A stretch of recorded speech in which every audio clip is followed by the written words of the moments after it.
Bonjour et bienvenue à tous. C'est l'été, le soleil, la chaleur, les vacances au camping, les bivouacs, les randos. Et comme avec cette chaleur, les randos, vaut mieux les faire dans les grottes en ce moment. C'est donc le bon moment de vous présenter la Wizard C2 Pro de la marque Armitech. Alors Armitech, c'est une marque canadienne qui existe depuis pas mal d'années et qui s'est fait une place de choix dans l'univers militaire grâce à leurs excellentes lampes tactiques et dans l'univers du trail et de la randonnée avec leur gamme frontale dont je vous présente la dernière née, enfin presque la dernière née, la Wizard C2 Pro. Pour brosser un portrait rapide, ce qui a fait le succès de cette marque, c'est qu'ils ont toujours mis un point d'honneur à utiliser les meilleurs composants du marché pour fabriquer leurs lampes, en s'efforçant de ne pas trop imiter les Chinois. Ce qui n'est pas facile vu que ce sont les Chinois qui tiennent le haut du pavé en matière de composants.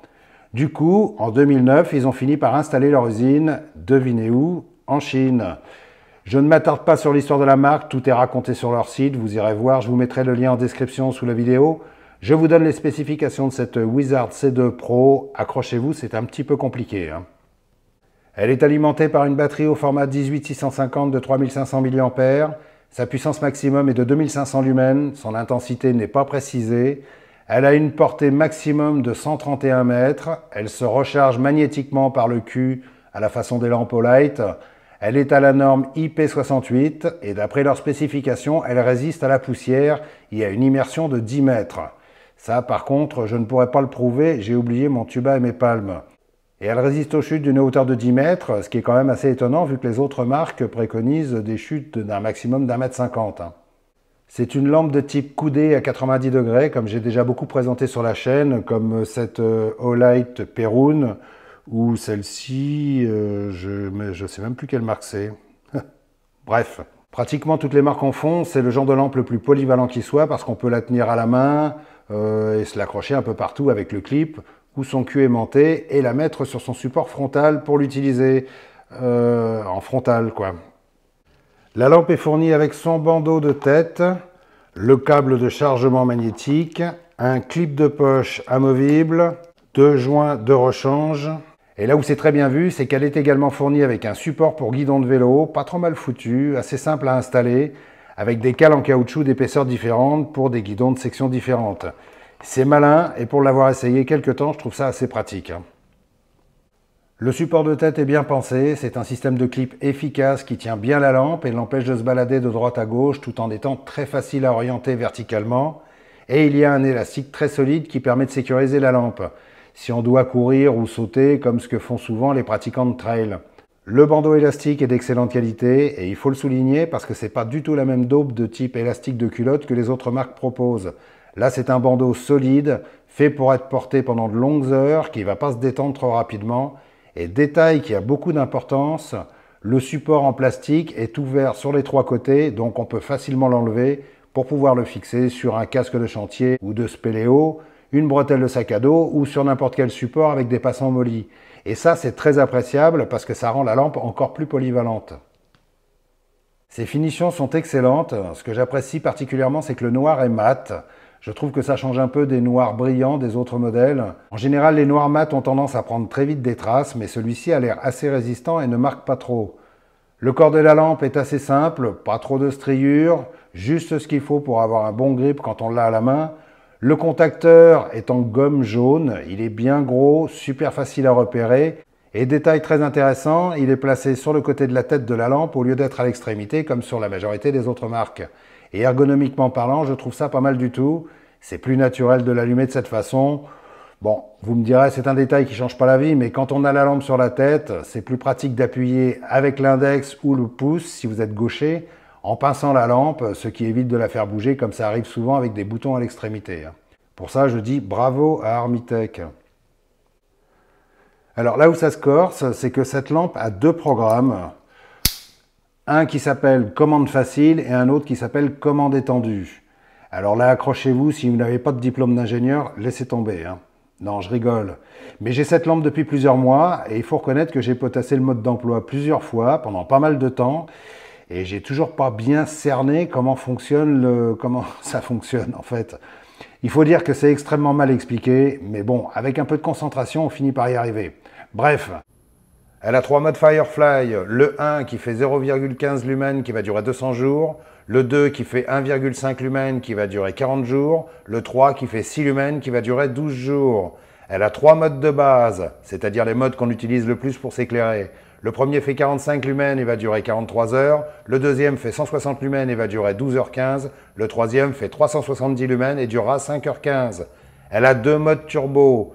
Le 1 qui fait 870 lumens qui va durer 2h50, le 2 qui fait 2500 lumens pendant 30 secondes, ensuite ça descendra à 650 lumens parce que ça chauffe très vite. Attention, c'est pas fini, elle a 3 modes strobe, le 1 qui fait 160 lumens avec une fréquence de 1 Hz et durera 55 heures, le 2 qui fait 2500 lumens à une fréquence de 1 Hz qui durera 9 minutes et ensuite qui descendra à 650 lumens pendant 12 heures, et le 3 qui fait 2500 lumens avec une fréquence de 10 Hz et qui va durer 5h45, sachant qu'au bout de 100 secondes, ça va descendre à 650 lumens. Comme on dit chez nous, pourquoi faire simple quand on peut faire compliqué, hein? En fait, ce qu'ils appellent le strobe 1 et 2 à 1 Hz, pour nous, c'est juste un clignotant normal. Par contre, le strobe 3 à 10 Hz, là, c'est vraiment un strobe qui clignote très vite. Et comme on peut constater dans les tests de nuit à une distance assez respectable de 25 mètres environ, cette lampe en voit quand même pas mal, hein. Elle est bien puissante et son éclairage est quand même agréable à l'œil, il n'est pas trop agressif. Ce qui a fait le succès des frontales Armitech chez les coureurs des bois et surtout les pratiquants de trail, c'est qu'ils proposent leur lampe en 2 températures de couleur, warm ou white. Warm, c'est une couleur plus douce qui respecte mieux les couleurs et les reliefs, parfaite pour les courses de nuit. Celle que j'ai, c'est la white, mais je trouve sa lumière pas du tout agressive et perso, j'apprécie parce que je préfère une lumière moins puissante qui fatigue pas les yeux plutôt qu'un truc qui crache sa mère et qui te défonce les rétines. En mode vélo, c'est assez efficace, mais vu que le faisceau est assez large, il faudra bien faire attention à le régler assez bas, sinon on va se prendre des appels de phare à chaque fois qu'on croisera une voiture. Mais l'avantage de ce système, c'est que ça fait une seule lampe à emmener pour les randonneurs à vélo qui s'arrêtent pour passer la nuit dans un camping ou qui bivouaquent à l'arraché au bord du sentier. Et c'est là qu'on se rend compte que tous les modes de cette lampe sont très utiles en fonction du mode d'utilisation. Les 3 modes Firefly sont parfaits pour lire des cartes ou pour s'éclairer sous la tente sans attirer toutes les bestioles de la jungle. Et les modes de base sont ceux qui serviront pour les longues marches dans la nature sauvage. Comme je l'ai dit avant, en ce moment il vaut mieux visiter des grottes, hein. Le montage sur guidon est très simple et très rapide une fois qu'on a trouvé l'endroit où le mettre et trouvé le bon adaptateur en caoutchouc. C'est un système avec une bague bien solide qui se sert avec une vis longue et une grosse molette. Pas besoin d'outils et pas besoin d'avoir des mains de grizzly pour l'installer. Un enfant pourra facilement y arriver. Sur mon vélo de ville par exemple, qui a un cintre assez fin, j'ai été obligé d'utiliser la cale la plus épaisse. Mais sur un VTT moderne avec un cintre de grosse section, ce ne sera pas utile. Il y a largement assez de marge de manœuvre et une fois l'ensemble monté, c'est parfaitement stable et ça ne bougera pas d'un poil.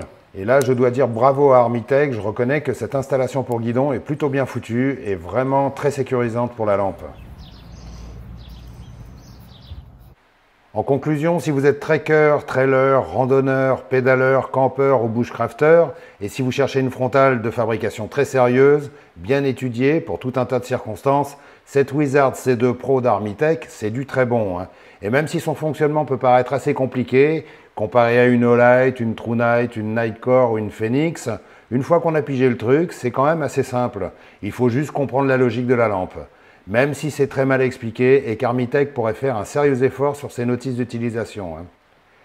Je vous remercie d'avoir regardé cette vidéo. Si elle vous a intéressé, n'hésitez pas à mettre le pouce qui va bien. Donnez-moi votre avis sur cette lampe, surtout si vous connaissez déjà cette marque ou si vous en possédez déjà. J'attends vos retours, ça m'intéresse. Abonnez-vous si ce n'est pas déjà fait et activez la petite cloche pour être averti des prochaines vidéos parce que j'ai pas mal de nouveautés à vous montrer, dont quelques-unes qui vont plaire à pas mal d'entre vous, hein. Et sinon, n'hésitez pas à soutenir la chaîne en partageant cette vidéo autour de vous. Elle en a bien besoin, cette petite. En attendant, restez dans la lumière et à très bientôt. Salut!